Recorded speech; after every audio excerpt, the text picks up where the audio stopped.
Good afternoon, class. Spring has arrived, and I hear Canadian geese honking outside. And it is a nice day, and I'm happy about that.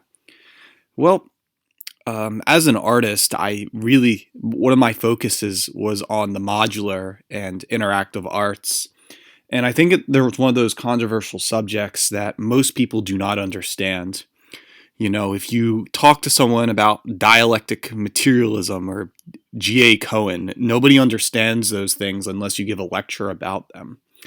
So much of my art and the art that I desire has to do with the five senses in the modular and interactive arts. And I also strongly believe that our understanding of the physical world has to do with the five senses. Let me explain. So, we as human beings, we have five senses, and I think this is, again, all of our understanding of the arts in the physical world. We see things, right? I'm looking at my MacBook Air as I'm in Keynote right now. I'm hearing my voice. I'm never aware what my voice sounds like, and I kind of understand what I sound like, being meta-aware, or just hearing the birds outside on a nice spring day. I touch the greasy keyboard on my MacBook Air. I touch things. I smell, and I just smell air. There's no dead bodies in the flooring board or anything like that. I don't smell like poop or anything, And I taste. I taste blueberries right now, I just had some blueberries this morning. And five senses of those examples are used to see us in the physical world, and as well as to create art and be critics and judgmental about the art we see, hear, touch, smell, and taste. And in the context of the modularity and interactivity, which I will get to in a bit, I have to address a big digression right now.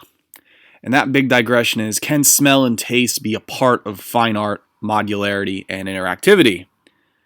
Again, smell and taste is something so primal that we need to exist as human beings, because in a way we're animals.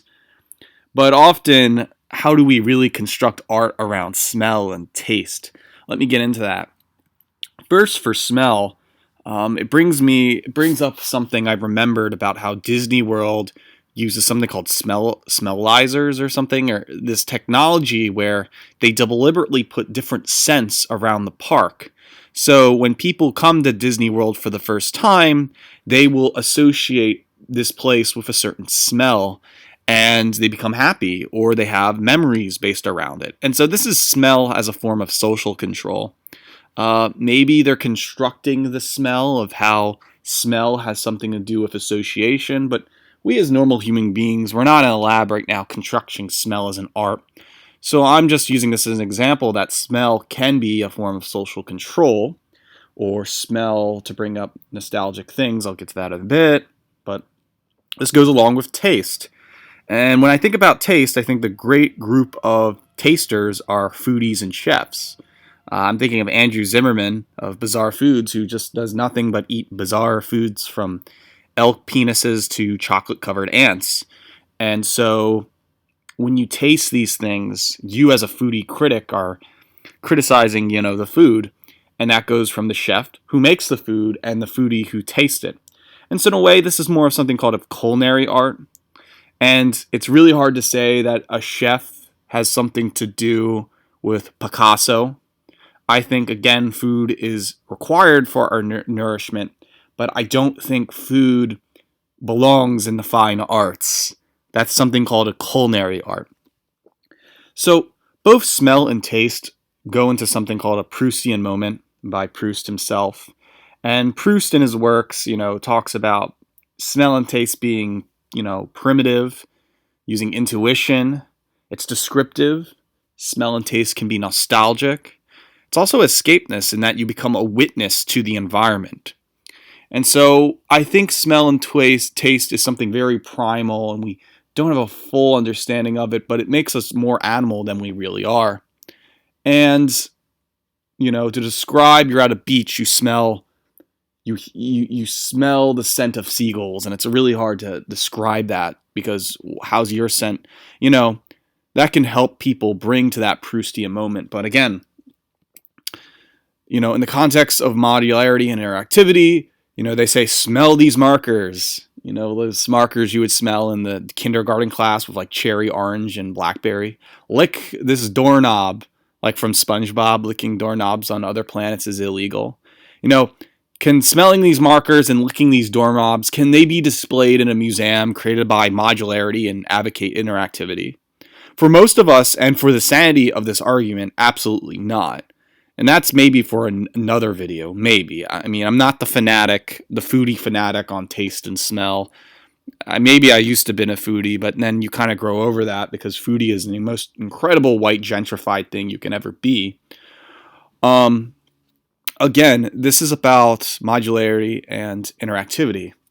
So now that I'm done this digression, with regards to modularity and interactivity, we really have three senses: sight, hearing, and touch. And most artists that we know, from YouTube to the internet to the art museum we go to, it's really about sight, hearing, and touch, and how our mind as the spectator and the reaction of the art, how we look upon it, So how do we create such art? I mean, touching is going on, we usually touch other people, but sometimes we're allowed to touch art. I mean, like a please touch museum or something. But I think touching is making a breakthrough in the arts. And I think touching has a lot to do with modularity and interactivity. I'll get that in a bit. But first, let's go over sight. For sight, a great example of the modular is video art. Video art has almost only been, with this new video synthesizer technology, has really only been around for like the past decade or so. It's modular, meaning that you can take bits and parts and combine them to create all new video art. You could say it's interactive. Right now it's one-sided, as in that the machine doesn't care about you, but imagine doing this with another person, like a game, and you're kind of ping-ponging back and forth the art and such. I've had a Tachyon's Rainbowtronic thing in the early years when I had a project called Pizza Dog Studios in 2013, where I would put tapes of Space Jam, The Hobbit, Mighty Max, and run it through my Tachyon's Rainbow Synth and just like distort it. And I made it for my early electronic Kraftwerk synth pop music I did almost 10 years ago. But again, video synthesizers play an important part in sight and video art. Whether you go to the MoMA or some video, or, some art museum, video art is the rage and how we see it, or just an interest in film, I could say. But since we're talking about the modular and interactivity, I'm going to focus on that, not some crazy, French film stuff. But hearing, modular synthesizers. The modular synthesizer, whether it's built with being semi-modular or whether it's a Eurorack system, where you can take bits and parts of the synthesizer and then reconfigure it from the oscillator to the envelope generator to the amp to the filter and the mixer out. You're creating the way the sound comes through a train and way through voltage control. All those wires, it's being read through in and out. And so you have full creative control on the synthesizer. It is a sound design format, but it's also incredibly unpredictable, with how we hear things. Hearing electronic music is still a bizarre thing to most people, And adding with the video synth art and the modular synth of hearing, I have one more medium to discuss, and that's touching. And this is my most favorite one. I think all of touching can be regarded to board games, or the pretentious term tabletop games, which just means board games. They are 100% interactive mixed with our use of sight and touch.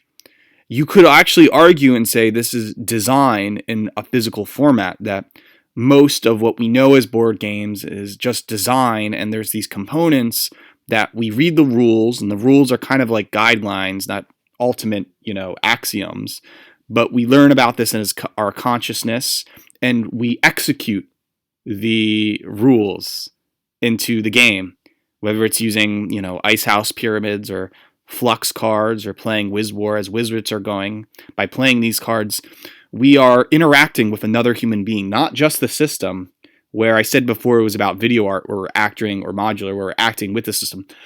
Interaction comes from another human being. And the board game is just a medium for us to be more social. And then as we're being more social, it's this cooperative environment where we're creating a new art form. It's not this like kind of douchey like cooperative dungeon crawl game where we have to destroy an artificial AI.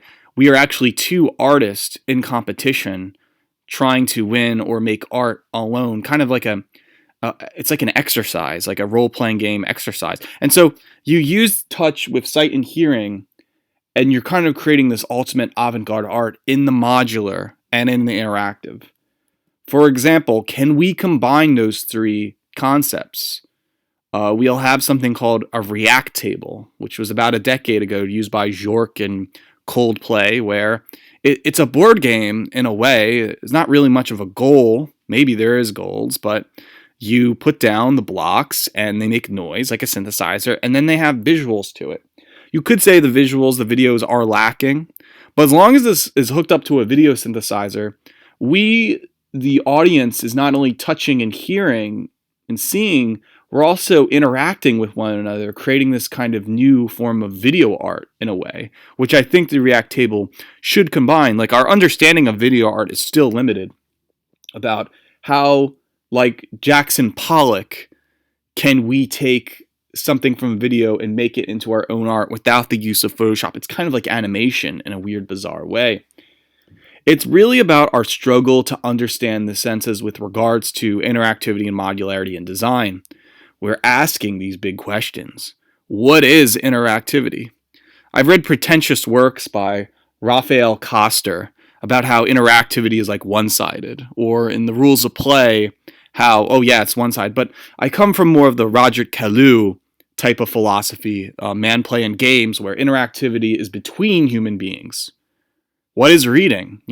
This is kind of like a deconstruction thing, whether it's from Wolfgang Iser or Paul Deman, or even learning about Chinese language, or even the pretentious quote-unquote graphic novel, or in comics. How do we read things? And is that same reading and sight the same as if we're in an art museum? And what is the sophistication from minimal to big? And can we, be critics to argue what is the most intellectual, what is dumb? Does this reading have an impact on one? Again, we can ask basic things like, what is music? None of us are all musicians. None of us really know music theory. Some of us do. Again, these are all different parts of the brains.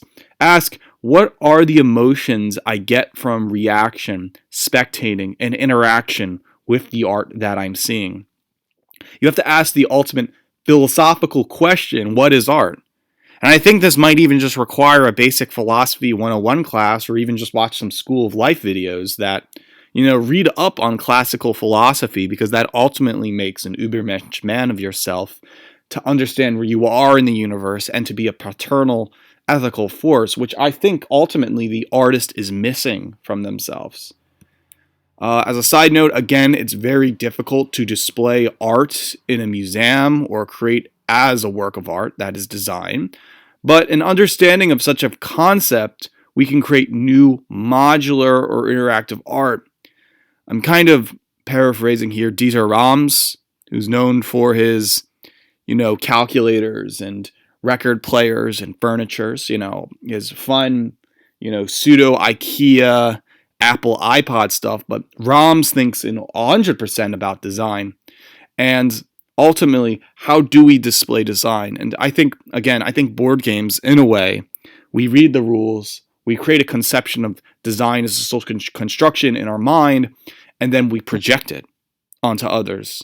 And that kind of is an art. But do we understand that the normal person who's not intellectual at all can understand what is design, what is art, in the context of the modular and interactive? Okay, so understanding modularity and interactivity.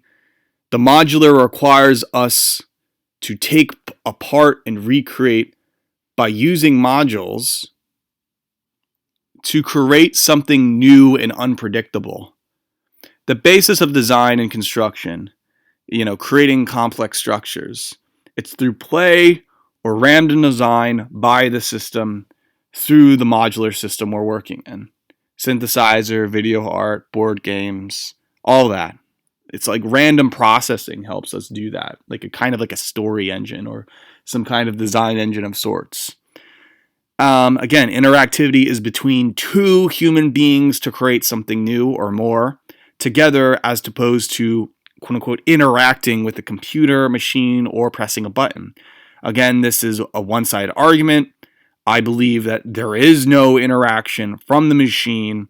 You can't say interaction as a sense like touching, because that's touching, and interaction has to be in the physical world between two human beings. So I had to ask, how can both the modular interactive be used in the arts? By combining sight, sound, and touch, we will create the greatest avant-garde work of art. And I believe ultimately the senses within modularity interactivity is creating a new ecstasy and reality for the viewer and artist. And this is where the psychedelic comes from. The whole concept of getting high on drugs is not just a coping mechanism for post-traumatic stress disorder, but a way to see that new reality and ecstasy and apply it to your work, to see something new that others have not. Now that can get into huge arguments about queer culture and about epistemology and our understanding of the world, but I believe that the senses do play a part in the importance of modularity and interactivity, and I'm almost advocating for everyone watching this is somebody out there is going to make a modular synthesizer, modular video art, modular board game synthesis together. Whether that's going to be in the future or not, I believe that art should be praised more often. So class dismissed. Thanks for listening, and enjoy the day, students.